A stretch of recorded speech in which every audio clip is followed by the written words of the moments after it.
It was the pink sugar cakes in the window on a paper doily, the ham, the slab of mauve sausage, the wasps driving like small torpedoes across the pane that caught Philip's attention. His feet were tired by pavements. He had been afraid to cross the road, had simply walked first in one direction, then in the other.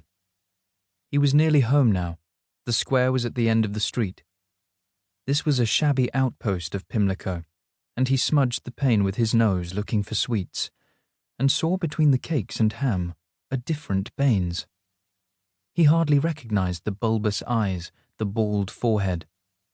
It was a happy, bold and buccaneering Baines, even though it was, when you looked closer, a desperate Baines.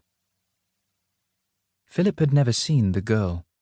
He remembered Baines had a niece, and he thought that this might be her. She was thin and drawn, and she wore a white mackintosh. She meant nothing to Philip. She belonged to a world about which he knew nothing at all.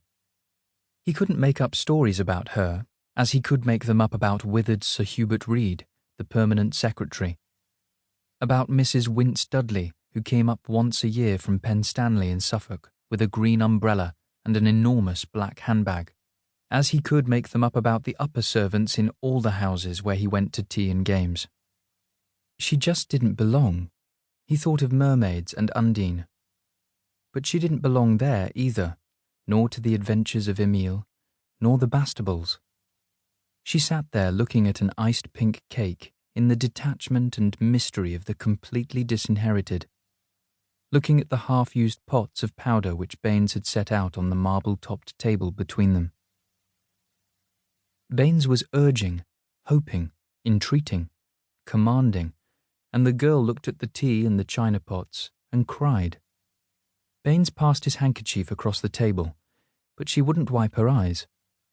She screwed it in her palm and let the tears run down, wouldn't do anything, wouldn't speak, would only put up a silent, despairing resistance to what she dreaded and wanted and refused to listen to at any price.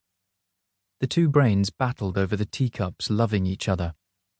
And there came to Philip outside, beyond the ham and wasps and dusty Pimlico pane, a confused indication of the struggle. He was inquisitive, and he did not understand, and he wanted to know. He went and stood in the doorway to see better. He was less sheltered than he had ever been. Other people's lives for the first time touched and pressed and moulded. He would never escape that scene. In a week he had forgotten it. But it conditioned his career, the long austerity of his life. When he was dying, he said, "Who is she?" Baines had won. He was cocky, and the girl was happy. She wiped her face. She opened a pot of powder, and their fingers touched across the table.